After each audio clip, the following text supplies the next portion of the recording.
Que les bénédictions soient, que la lumière engendre toujours la lumière, éternellement la lumière.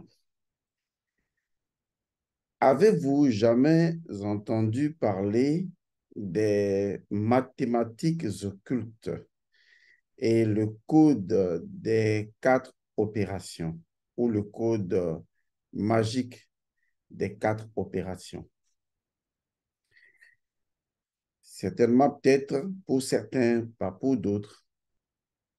Aujourd'hui, je vais faire une introduction à une formation qui aura lieu ultérieurement et qui concernera justement les mathématiques occultes. Est-ce que vous savez que les nombres sont esprit et donc énergie? Les nombres sont des énergies de la conscience. Et lorsque vous manipulez les nombres, vous manipulez des champs de conscience, d'énergie à l'intérieur de votre conscience. Mais étant donné que nous ne sommes pas à ce niveau pour le moment, ce qui nous intéresse, c'est de voir au sein des mathématiques occultes, des mathématiques secrètes, le code caché des quatre opérations qu'on appellera en mathématiques, en métaphysique, pardon, les quatre opérations magiques. Vous connaissez ces opérations pour les personnes qui ont été, qui connaissent un peu les choses de l'école et qui en ont encore les bases à l'école primaire. Vous avez appris, vous avez entendu parler, vous savez utiliser ces opérations, à savoir l'addition, la soustraction, la multiplication et la division.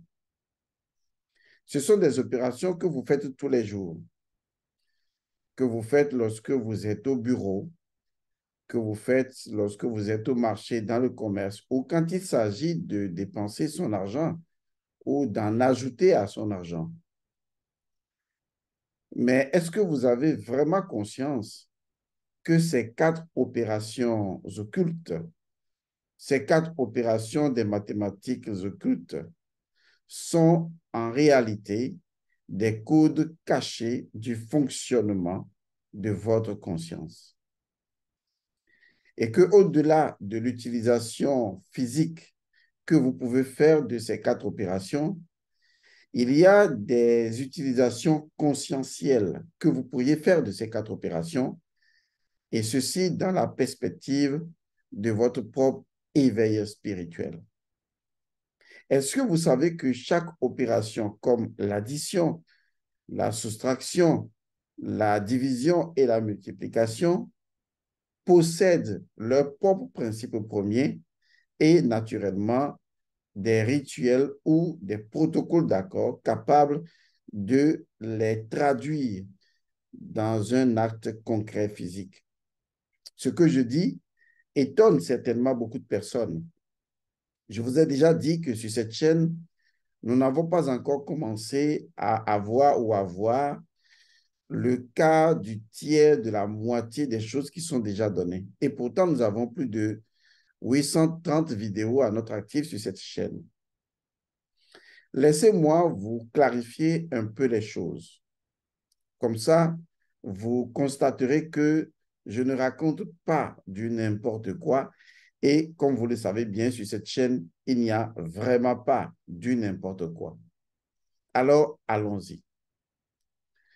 Les mathématiques occultes sont en soi une science qui regroupe des sous-sciences comme la géométrie sacrée, par exemple. Ce qui est important lorsqu'on approche les mathématiques occultes, c'est la numérologie et surtout la numérosophie. Au-delà, nous avons également la magie des quatre opérations: l'addition, la soustraction, la division et la multiplication, qui sont en fait des codes au sein de la conscience possédant, chaque opération bien sûr, possédant son propre principe premier. L'addition possède un principe premier qui est inhérent à la conscience depuis le Noun, l'océan primordial. La soustraction également possède son propre principe premier. Il en va de même justement de la division et de la multiplication. Faisons une part des choses. Avant de continuer, commençons d'abord par situer ce que je pourrais appeler l'environnement métaphysique dans lequel les quatre opérations doivent se dérouler. Puisqu'on est en métaphysique, il faut donner à César ce qui est à César et à Dieu ce qui est à Dieu. Je voudrais dire par là que les quatre opérations ne se déroulent pas dans le même environnement métaphysique. Et donc, nous allons identifier deux environnements métaphysiques, l'environnement de Ewo et l'environnement de Odu. L'environnement de Ewo, c'est l'environnement de la virilité, de ce qui est expansion. Et l'environnement de Odu, c'est ce qui est contraction. Il s'agit de l'environnement du flux et du reflux. Mais je vais utiliser deux autres mots qui vous seront beaucoup plus familiers et que vous constaterez dans ce qui va se faire par la suite. Le premier mot, c'est source, la source. Et donc, la source est liée à Ewo. Et le deuxième mot, c'est justement matrice, la matrice. Et c'est lié à Odu. Avec ces deux concepts, vous vous retrouvez beaucoup plus. On a donc la source et on a la matrice. Les deux ne sont absolument pas la même chose. La matrice étant un élément du reflux et donc de la réception.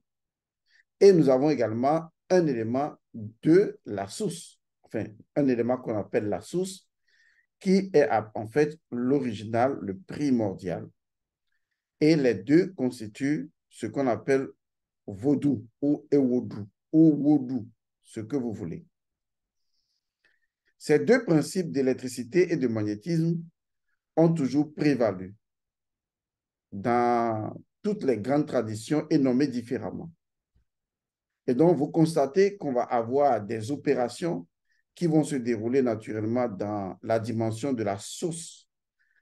Et nous aurons des opérations qui vont se dérouler dans la dimension de la matrice. Il y a deux opérations qui appartiennent à la source et deux opérations qui appartiennent à la matrice. La première opération qui appartient à la source, c'est l'addition. C'est une opération qui est fondamentalement source. Lorsque j'aborderai le code premier de l'addition, vous comprendrez pourquoi. Et nous avons une deuxième opération des mathématiques occultes qui appartient, n'est-ce pas, à la source. Il s'agit de la soustraction. La soustraction est également un élément fondamentalement lié à la source. Et deuxièmement, de l'autre côté, bien sûr, nous avons les opérations de la matrice. Il y en a naturellement deux, comme vous le devinez. Nous avons premièrement la division qui appartient à la matrice, qui est un élément de la matrice. Et nous avons naturellement la multiplication, qui est également un élément appartenant à la matrice. Donc, source, deux opérations magiques. Matrice, deux opérations magiques. Source, les deux opérations, c'est l'addition et la soustraction. Matrice, les deux opérations sont la division et la multiplication. Jusque-là, vous avez tout compris. Maintenant, abordons en commençant toujours honneur à la femme par les opérations de la matrice. On va aborder aujourd'hui une opération de la matrice. Il s'agit justement de la division. Contrairement à ce que vous pouvez penser, la division n'est pas une simple opération, une simple façon d'ajuster les nombres. Comme par exemple, je divise un nombre par un autre nombre. Il ne s'agit pas non plus de diviser simplement un repas, de diviser un terrain ou de diviser des objets. Ce n'est pas ça seulement le rôle de la division. La division procède d'un principe premier qui est inhérent aux mathématiques occultes et à la division lui-même. Car que signifie, symboliquement parlant, la division? La division émet d'abord une énergie principielle. La première, c'est une entrée. Donc, quand il y a division, il y a forcément entrée, il y a forcément pénétré, il y a forcément pénétration. Donc, la division est une action de pénétration à l'intérieur de ce que l'on veut diviser. Lorsque je veux diviser un terrain, je fais une action de pénétration. Cela signifie beaucoup de choses au niveau des rituels et des pratiques ritueliques, comme par exemple rentrer dans une chambre. Qu'est-ce que ça veut dire pour vous, rentrer dans une chambre, pénétrer dans une chambre? Il s'agit d'une opération magique de mathématiques occultes, parce qu'il s'agit de pénétrer la chambre et donc de diviser la chambre. Quand vous rentrez dans une chambre qui est apparemment ronde ou carrée, vous la divisez. La première chambre au commencement fut d'abord la chambre circulaire. Et ces chambres circulaires qui existent d'ailleurs, ou les chambres circulaires qui existent d'ailleurs dans les pyramides, symbolisent tout simplement la représentation du dénaire, le nombre 10. Car le 10 n'est représenté que soit sous la forme d'un cercle avec un point au centre, soit sous la forme d'un cercle divisé par un trait. Ça, c'est le principe fondamental de la division, mais à l'intérieur, justement, comme vous le devinez, de la matrice. Donc, toute pénétration est une opération de division.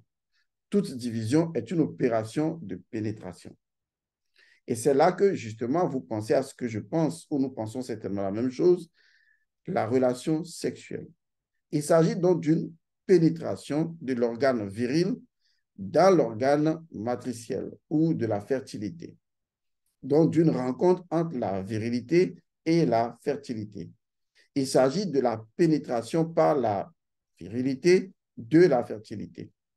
Et donc, c'est une opération de division. Donc, lorsque j'introduis le membre viril à l'intérieur donc du membre fertile, je fais l'exercice d'une opération occulte qu'on appelle tout simplement la division. Or, toute division est avant tout une pénétration. Donc, dans le fait de la conscience, pénétrer la conscience, c'est diviser la conscience. Diviser la conscience, c'est pénétrer la conscience. Il y a même des rituels dans lesquels, justement, on peut retrouver cet échange énergétique, parce qu'il s'agit justement d'un échange énergétique. Une fois qu'on comprend le code premier d'une opération magique, on peut l'exploiter partout. Est-ce que vous vous rappelez de diviser un repas, ou ce que vous appelez généralement partager un repas? Oui, il s'agit justement de la division. Vous observez ce phénomène lorsque on vous demande de faire le Sahara, c'est-à-dire de distribuer des biens à ceux qui n'en ont pas et donc de partager ce que vous avez. Donc, il s'agit naturellement d'une opération de division. Par exemple, on vous donne un rituel, on vous dit de prendre une somme d'argent, de faire des prières là-dessus, de remercier Dieu ou tout ce que vous voulez, toute l'entité que vous voulez, et ensuite de partager cela aux gens. Donc, de faire une opération de division, de diviser l'unité de ce que vous avez et de partager aux gens. Qu'est-ce que ça signifie concrètement? Si on part du principe que diviser, c'est naturellement pénétrer une chose. Cela s'explique sur le plan rituelique. Parce que quand le Bokono ou le Rounon ou l'initié vous demande de faire une prière sur quelque chose et d'aller partager aux gens, c'est parce que justement, à travers cette expression de la division et du partage, votre énergie se trouve impliquée dans tout le partage, dans tout ce qui est distribué. Ce qui permet justement de vous libérer, de vous purifier, de vous libérer peut-être d'un certain blocage. Parce qu'une fois que le partage ou les divisions seront effectuées, c'est comme si, en réalité, chaque élément retournait à son unité. C'est d'ailleurs pour cette raison que la division est une opération appartenant uniquement à la matrice. On peut dire que chaque élément se retrouve dans l'autre, mais prioritairement, c'est la matrice qui fait cette opération de division. Comme par exemple l'opération de la division cellulaire qui a lieu au sein justement de la matrice. Une division cellulaire est une pénétration à l'intérieur de la cellule. Donc, comprenez que lorsque l'initié entre dans la chambre secrète, il pénètre la chambre secrète. Et donc, il s'introduit dans la chambre secrète.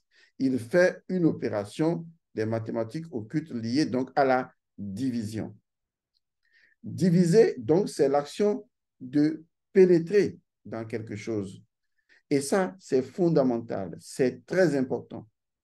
Et donc, lorsqu'on vous introduit dans une chambre secrète, lorsqu'on vous introduit à l'initiation, lorsqu'on vous introduit à quelque chose, on vous fait entrer dans quelque chose. L'opération occulte qui est en jeu, qui est en exercice en ce moment, eh bien, c'est l'opération de la division. Parce que vous entrez à l'intérieur de quelque chose, vous pénétrez la chose et donc vous divisez la chose. Ne pensez pas que diviser fait que les choses ne sont plus identiques. Non, ce n'est pas de cette façon qu'il faut concevoir. Comme je l'ai dit, toute opération de division est une pénétration. Une pénétration, même si on prend le cas d'une parcelle de terre, il faut d'abord pénétrer la parcelle de terre et ensuite la diviser. Et même lorsque vous la divisez et que vous mettez un espace ailleurs et un autre espace ailleurs, eh bien, c'est à l'intérieur de l'espace matriciel. Et naturellement, vu que les deux choses étaient déjà ensemble et que vous les avez divisées, cette opération de division est une entrée, puisqu'en fait, les deux choses, selon le principe de l'intrication quantique, en vérité, ne seront jamais de façon absolue complètement séparées. Donc, vous êtes toujours à l'intérieur. Et ça, c'est vraiment magique. Je peux faire un rituel uniquement associé à l'opération de la division. Parce que je connais peut-être le principe premier de l'énergie de la division et ses corollaires, parce que quand je pénètre une chose pour ensuite la partager et la répandre, eh bien, je suis dans l'opération de la division. Donc, je peux décider de faire un rituel ou le rituel du principe premier associé à la division. Et ça, c'est très fondamental. Vous voyez jusqu'à quel point ces opérations ne sont pas simplement des choses que nous manipulons dans l'existence physique. Parce que d'ailleurs, pour pouvoir les manipuler dans l'existence physique, il faut trouver les liens secrets de leur principe premier qui puissent manipuler les choses physiques. Car le physique ne se manipule qu'avec l'esprit. Donc, le rôle aujourd'hui que nous assumons en vous révélant cela, c'est quel est le fonctionnement spirituel qui permet de créer les quatre opérations, ou du moins celle dont nous sommes en train de parler d'abord, qui est donc la division. Ça veut dire que la conscience a été impliquée à un niveau donné et qu'il s'agit d'abord et avant tout d'une fonctionnalité de la conscience qui est vue dans le monde physique comme une opération de division. Mais au niveau de la conscience, vu que la conscience est unitaire, quel est le fonctionnement ou le comportement, vous voyez, ou l'attitude, ce que vous voulez, de la conscience qui a pu générer dans le physique une opération qu'on appelle la division? C'est justement la pénétration à l'intérieur de la conscience. On le remarque également avec le mythe osirien. Qu'est-ce que le dieu Sétien a fait? Eh bien, le dieu Sétien a non seulement noyé son frère, il l'a tué, si vous voulez. Quand il a retrouvé le corps, il l'a morcelé en différentes parties. En fait, on peut appeler cela une opération de division. Or, cette opération de division est également une forme de sacrifice. Mais c'est là, justement, grâce à cette opération de partage ou de division du corps d'Osiris, que le dieu Sétien a été totalement vaincu. Il a été vaincu parce que pour pouvoir diviser, morceler le corps d'Osiris, l'opération de division est une forme de pénétration. Eh bien, il a dû pénétrer à l'intérieur du corps d'Osiris. Et parce qu'il a pénétré à l'intérieur du corps d'Osiris, il est piégé dans le corps d'Osiris, automatiquement. Parce qu'il matérialise ainsi ce que je vais appeler, disons, son niveau d'infériorité au corps d'Osiris. puisque à travers l'opération de la division, eh bien, il va rentrer à l'intérieur de l'unité du corps d'Osiris et naturellement en subir la loi. Donc, l'action du Dieu septien apparemment pourrait paraître comme une action négative, mais au même moment, cette action du morcellement du corps d'Osiris, de la division du corps d'Osiris, est en fait la victoire du corps d'Osiris sur le Dieu septien. On peut donner plusieurs exemples, d'accord, où cette intervention de la division vient corroborer ce que je dis, à savoir que la division n'est pas une opération physique seulement, c'est également une opération de la conscience. Et au sein de la conscience, la symbolique, c'est justement l'action de pénétrer. Et les corollaires de cette pénétration, c'est justement de partager et de répandre. Alors, est-ce que cela vous parle maintenant? Est-ce que vous commencez à comprendre qu'en fait, les événements physiques ne sont que les porteurs et les messagers d'énergie spirituelle, ou si vous voulez, de Necheru, c'est-à-dire des divinités. Car en fait, la division est une opération liée à un Necher, à une divinité. Parce qu'on ne peut pas concevoir un principe premier en dehors, justement, de la divinité. Puisque le principe premier et la divinité, c'est exactement la même chose. En tout cas, pour nos ancêtres, eh bien, un principe premier est vivant. Et rien ne l'empêche d'être vivant, puisqu'il a le champ de non-mesurabilité qui peut générer un dynamisme à travers une loi.